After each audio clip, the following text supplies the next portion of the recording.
Friends, Chebrolu Kiran అనే వ్యక్తి YS Bharati గారి మీద చేసిన కామెంట్స్ తర్వాత ఆ కిరణ్ అనే వ్యక్తిని అరెస్ట్ చేయడం జరిగింది. అయితే కిరణ్‌ని ఏం జేస్తారు? ఎన్ని రోజులు జైల్‌లో పెడతారు? ఏ సెక్షన్ మీద కేస్ బుక్ చేస్తారు అనేది నెక్స్ట్ ఎపిసోడ్‌లో మనకు క్లియర్‌గా అది బయటికొస్తుంది. అయితే రీసెంట్‌గా సీబీఎన్ గారు ఏదో సమ్ మీటింగ్‌లో మహిళల మీద ఎవరైతే ఇటువంటి వ్యాఖ్యలు చేస్తున్నారో, మహిళల గురించి ఎవరైతే చెడుగా మిస్‌బిహేవియర్ చేస్తున్నారో, పోస్టులు పెడుతున్నారో, వాళ్ళని తీవ్రంగా శిక్షించాలి, ఖండించాలి అని చెప్పి సీబీఎన్ గారు రియాక్ట్ అయ్యారు. రియల్లీ ఐ అప్రిషియేట్ సీబీఎన్ గారు. సీబీఎన్ గారు అలా రియాక్ట్ అవ్వడం చాలా మంచి పరిణామం. కానీ సీబీఎన్ గారు చెప్పేది ఎలా ఉందంటే, చిన్న ఎగ్జాంపుల్ చెప్తాను. ఒక టీచర్ స్టూడెంట్‌ని అల్లరి చేస్తే దెబ్బలు పడతాయనడం వేరు, దెబ్బలు కొట్టడం వేరు. సో రెండిటికి డిఫరెన్స్ ఉంది. అయితే సీబీఎన్ సార్ చెప్పేది కూడా అలాగే ఉంది. సీబీఎన్ సార్ ఏం చెప్పారు? ఎవరైతే వుమెన్స్ మీద అరాచకాలు చేస్తారో, అబ్యూసివ్ లాంగ్వేజ్ మాట్లాడతారో, సోషల్ మీడియా పరంగా ఎవరైతే వుమెన్స్‌ని ఇబ్బంది పెడతారో వాళ్ళని కఠిన చర్యలు తీసుకుంటామన్నారు. అక్కడి వరకు ఓకే బానే ఉంది. కానీ సీబీఎన్ గారు ఇలా ఎందుకు చెప్పుండకూడదు?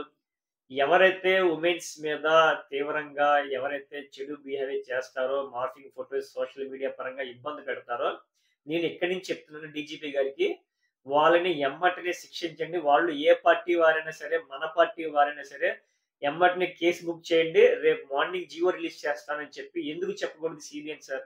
ఇప్పుడు పాలిటిక్స్‌లో ఉమెన్ అబ్యూసింగ్ అనేది ఎవరు విత్తనం వేశారనేది డిబేట్‌లోకొస్తే మీరు అంటే మీరు అంటారు. మీరు అంటే మీరు అంటారు. దానికి ఎండ్ పాయింట్ అనేది దొరకదు. అయితే ఈ ఉమెన్ అబ్యూసింగ్ అనేది దీనికి కంపల్సరీ ఫుల్ స్టాప్ పడాలి. అది గత వైఎస్ఆర్‌సీపీ ప్రభుత్వం చేసిందా? టీడీపీ ప్రభుత్వం చేసిందా? అని కాసేపు పక్కన పెడితే, ప్రెజెంట్ ఉన్న సీబీఎన్ గారు చాలా అనుభవవంతులు, విజనరీ ఉంది. ఆయనకి మంచి వుమెన్స్‌లో మంచి ఫాలోయింగ్ గూడా ఉంది.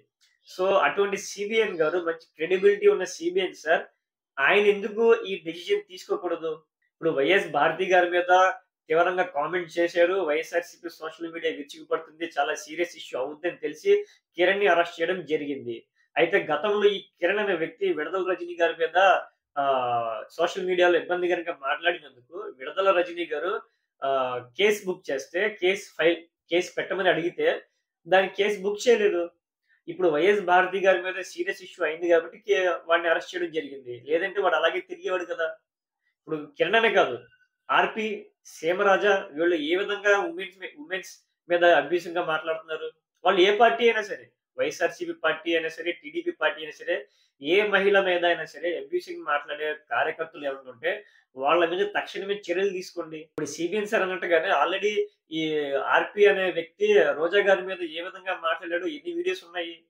సీమరాజ అనే వ్యక్తి ఎన్ని వీడియోస్ ఉన్నాయి చూడండి ఒకసారి ఆన్‌లైన్‌లో దొరుకుతాయి మీకు. సో ఫైనల్‌గా చెప్పేదేంటంటే సీబీఎన్ సార్‌కి క్రెడిబిలిటీ ఉంది. సీబీఎన్ సార్ గనక నేను జియో రిలీజ్ చేస్తున్నాను. వాళ్ళు ఏ పార్టీ వాళ్ళైనా సరే వాళ్ళని ఎమ్మటనే ఇమ్మీడియేట్‌గా వుమెన్స్ మీద ఎవరైతే అబ్యూసింగ్ లాంగ్వేజ్ వాడి, మార్ఫింగ్ ఫోటోస్ పెట్టి సోషల్ మీడియా పరంగా వుమెన్స్‌ని ఇబ్బంది పడుతున్నారో వాళ్ళు ఎమ్మటనే అరెస్ట్ చేయండి అని ఒక్క జియో రిలీజ్ చేయండి సార్. ఫ్రెండ్స్ ఫైనల్‌గా వాట్ ఈస్ మై ఒపీనియన్ అనేది మీ ముందు ప్రెజెంట్ చేశాను. సో మీరు సీబీఎన్ సార్ కామెంట్స్‌కిను ఆయన వర్క్ పరంగా ఎటువంటి నిర్ణయాలు తీసుకోబోతున్నారు వుమెన్ అబ్యూసింగ్ మీద అనేది మీరు కూడా కామెంట్స్ ద్వారా తెలియజేయండి. Thank you.